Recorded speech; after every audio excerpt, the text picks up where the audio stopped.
So, reading tayo. Full reading to. Anyway, let's start.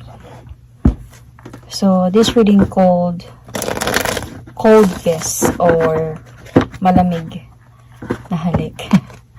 So, para to sa mga merong for those who are seeking clarity in their relationship or wanting to understand the current stage and of course looking for some guidance or how to move forward. So parang ano na to para sa mga cold relationship, para malamig na but may hindi. I think it's still together but then it's already cold. Okay.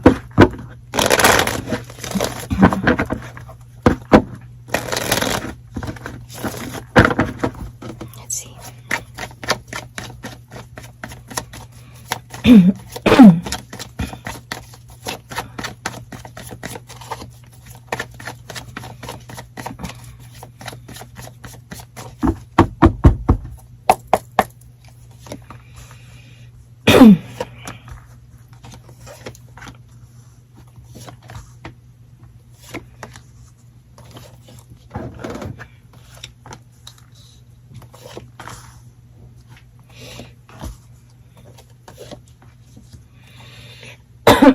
Okay. Woman. So, what does he thinks about you? Might be he's thinking of like you really want a new beginning na mag-progress itong relationship ninyong dalawa.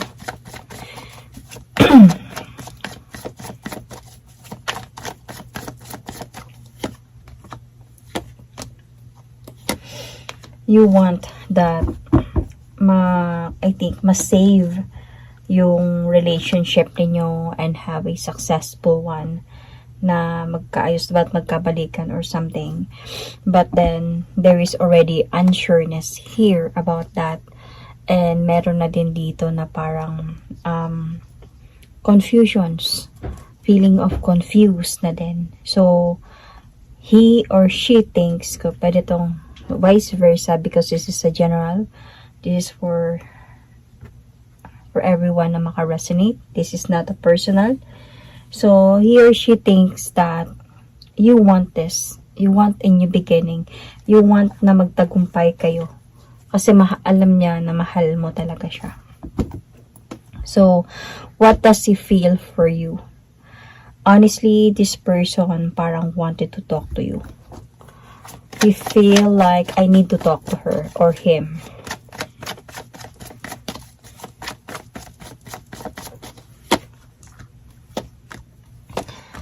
Alam mo, meron na kasi siyang feeling dito na parang naiipit siya sa sitwasyon. Parang nagtatalo kasi kayo nito eh. And parang may pagod na din sa kanya. Alam mo, hindi naman sa ayaw na niya sa'yo. Still want to move forward towards with you though. But then, as a point siya ngayon na parang pagod siya sa sitwasyon na nangyayari sa inyo. And parang meron siyang feeling na gusto kanyang kausapin siguro na hindi man tigilan muna natin. Could be, kumaga magpahinga muna tayo sa relasyong ito. Kaya nga nasa point na kayo ngayon of coldness. So, parang gusto niya muna magpahinga. And to see kung next, kung okay pa ba, magkabalikan kayo or not anymore. So, anyway guys, this reading is a part of my personal reading. So, if you want this reading for your personal reading, so you can message me and ask about this reading. Okay? So anyway, so what role he has chosen for what role he has chosen for himself. So I think itong person na to is something na someone na might be responsible, someone na parang para sa kanya siya yung parang nandyan naman siya palagi. Might be this is an earth sign. Someone responsible, someone na nakatuon din siya sa kanyang goal sa buhay, sa responsibility niya, or kung meron man to siya mga pinapaaral or pinapakain, inaalagaan sa buhay, responsible niya yun, and hindi niya yung pababayaan just because of anything else. Siya yun din yung tao na when it comes into relationship, gusto niya din na somehow, kumbaga, hindi siya yung parang sumusunod-sunod lang. Kumbaga, makinig ka din sa akin, sa opinion ko, dahil feeling ko tama din yung mga sinasabi ko. Siya yung tao na, siya din yung pagdating sa relasyon. Parang gusto niya yung role niya sa relationship dito is yung parang siya yung sinusunod. Siya yung may alam. Siya yung kumbaga siya yung ano tawag dito? Parang siya yung nagli-lead ng relationship.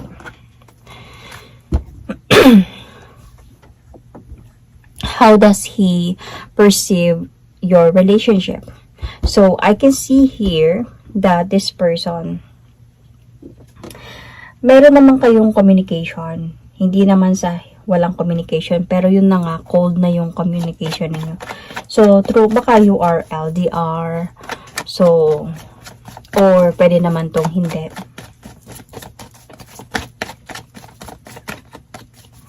Or baka this is really true communication, LDR siguro kayo nito.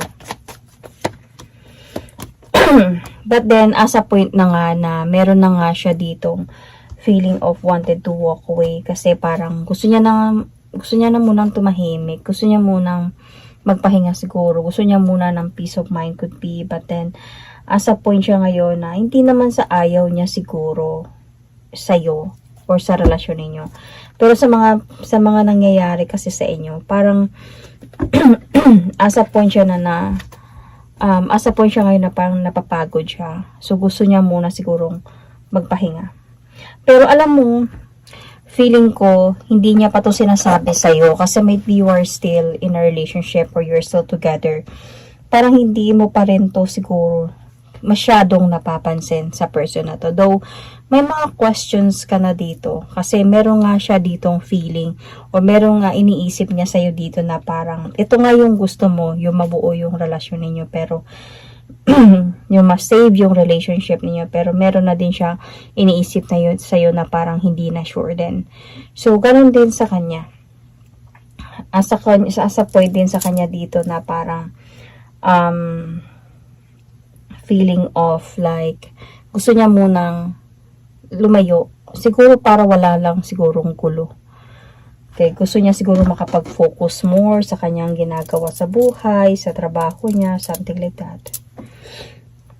So, what is lacking in your relationship? Healing. Feeling ko happiness. Hindi na happy yung relationship niyo.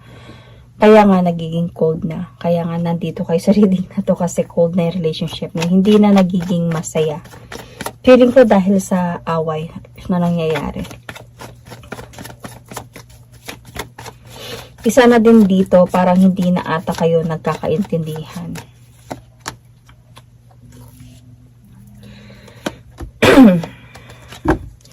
Feeling ko din dito is sa selos din. Dahil na din sa selos, so parang nawala na yung happiness sa relationship ninyo, nawala na siguro yung bonding. So, parang puro na lang pain ang nararamdaman mo dito sa sobrang pagmamahal mo, lalo na kung LDR kayong dalawa.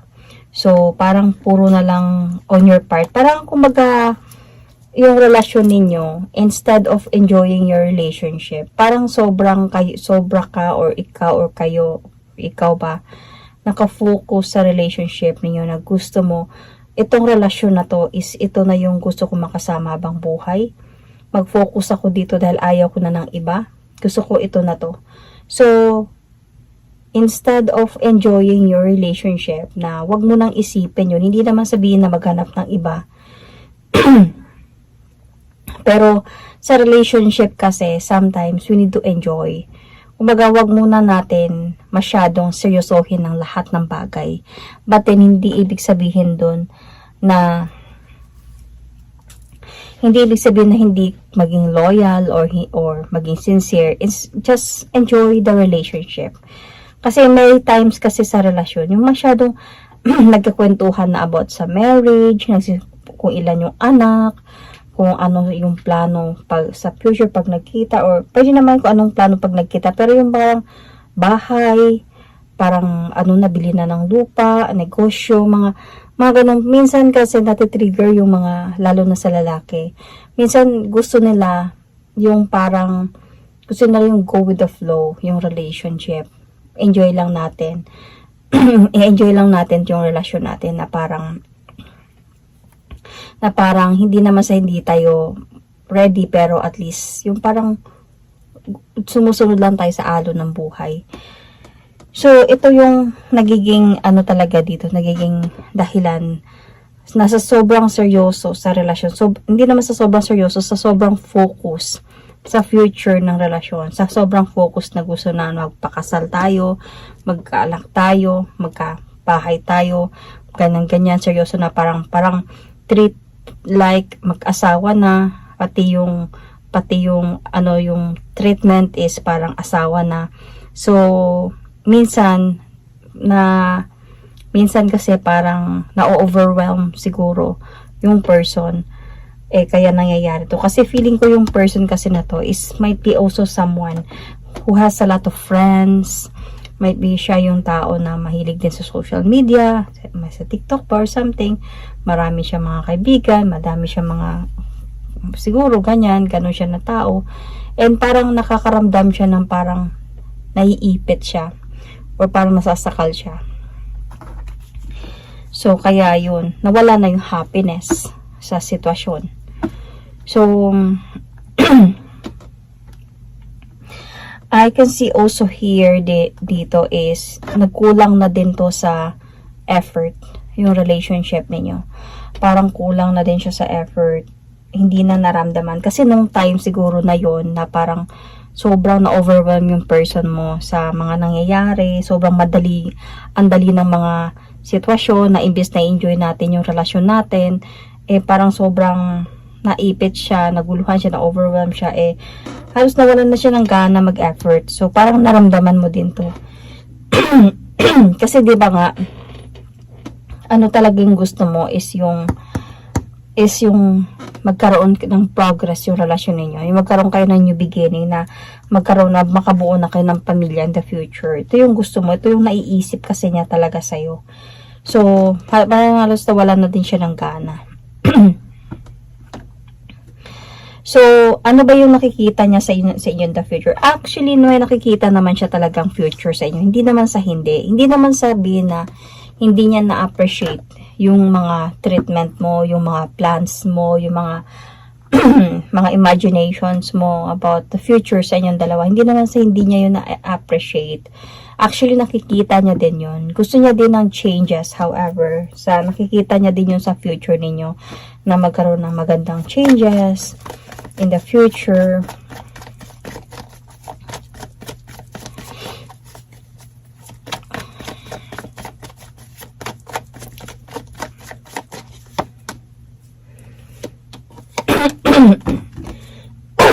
Sorry. So, even yung sabihin natin na yung marriage, okay? Even sabihin natin na yung talking about marriage. So, honestly, dito lang din siya masyadong napapa-overthink. Minsan di siya nakakatulog sa gabi. Kasi, honestly, gusto niya naman. Hindi sa gusto niya totally 100% ng marriage. Pero gusto na ng changes. Kumbaga, dahan-dahan in a way. Kung saan kayo aabot sa point. Kasi, siguro feeling ko sa person na to, andun siya sa point na hindi natin alam kung anong pwede mangyari in the future. Kaya enjoy lang muna natin kung anong meron tayo ngayon. So, may mga goals pa na kailangan. Gusto niya siguro na to kasi, yung maabot mo muna yung goal mo, maabot niya din yung goal niya, siguro may mga responsibility din siya sa buhay, ikaw din ganun, so magtulungan lang kayo or something like that. Pero wag na muna, parang para sa kanya, wag muna tayong humantong sa sobrang seryoso like marriage na. Hindi naman sa ayaw ko, pero parang hindi pa ako sure about that. You know, parang ganun.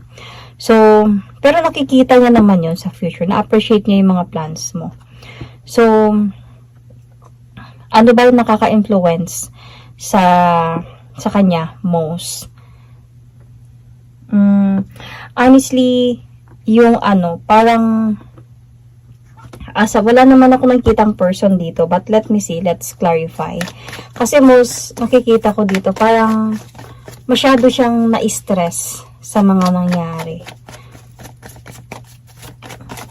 Parang asa point siya na gusto niya muna ng magpahinga. Gusto niya muna talaga ng peace of mind.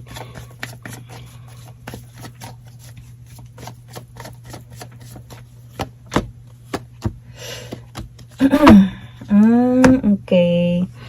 So, itong person na to,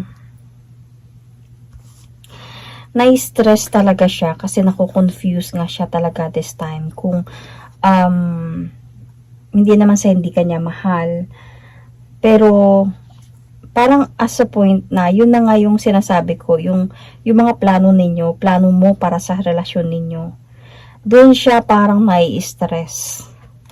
So wala naman ako nakitang other influence dito, anything, but I think this is your relationship. Baka matagal na din kayo, but yet kahit matagal na kayo, hindi pa din siya ganun ka-prepared. As a point pa siya dito na parang about sa mga plans ninyo, hindi naman sa ayaw niya, pero parang feeling niya kasi dito na hindi pa siya ready siguro talaga na humantong sa sobrang seryosong sitwasyon dahil sa might be natutukso pa to siya sa iba. Baka as a point pa siya ngayon na hindi pa siya sure na itong relasyon na talaga to, panghabang buhay na to. Sa totoo lang, ito yung nakikita ko dito sa kanya, na there is a possibility pa of baka makahanap pa siya ng higit pa. Baka hindi naman talaga kayo para sa isa't isa. And baka mahulog pa siya sa iba. So, pero he or she, he's trying his best or gaining his strength na ipakita sa'yo na we're okay and appreciate ko yung gusto mong mangyari sa atin in the future. But then, para sa kanya deep inside, is hindi pa siya ganun ka-ready. Dahil, as a point talaga sa kanya, sabihin ko na hindi pa talaga niya nakikita ng ganun kasobra na kumbaga, final decision niya na talaga na ikaw na. So, hindi naman siya naghahanap siguro siya. I don't know kung naghahanap pa to siya ng iba or I don't know kung nag-explore pa siya. Pero, nakikita niya naman, nai-imagine niya yung future together with you. Pero, sa feelings niya, hindi pa talaga siya ganun ka ready and prepared for a serious commitment like marriage. So,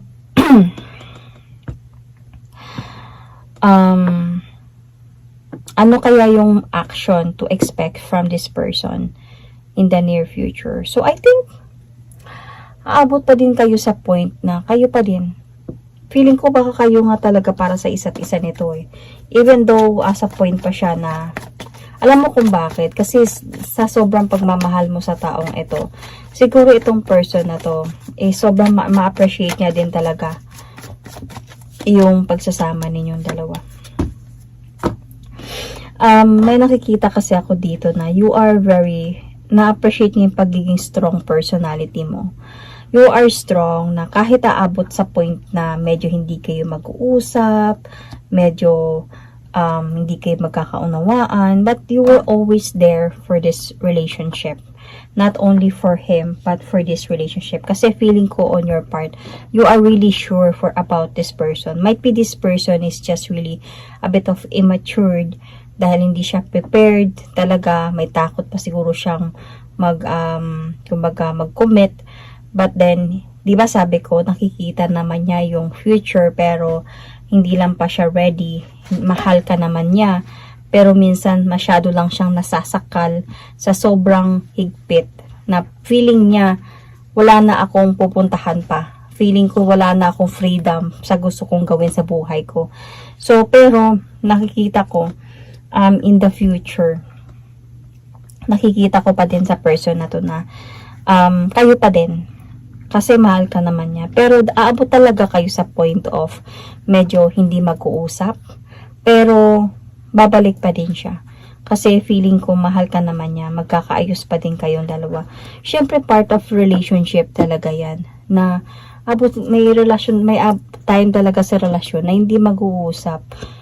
And doon yung doon nyo actually mapapatunayan kung gaano nyo kamahal yung isa't isa. Kung gaano nyo hindi matiis yung isa't isa.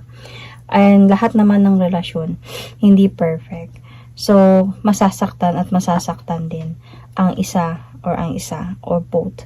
So, and doon kasi yun yung parang nagsisilbi na kung paano nyo mapatawad yung isa't isa, kung paano nyo mapatunayan yung pagmamahala ninyo sa isa't isa, kung gaano ninyo mapatunayan na kaya ninyo magsama hanggang sa dulo. Kasi honestly, nakikita ko dito is yung action ng person na to, that you are going to expect an action from this person is still to love you.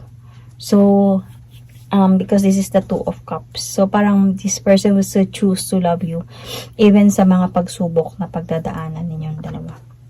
So, I can see signs here. You or your person, Gemini, Capricorn, Pisces, Virgo,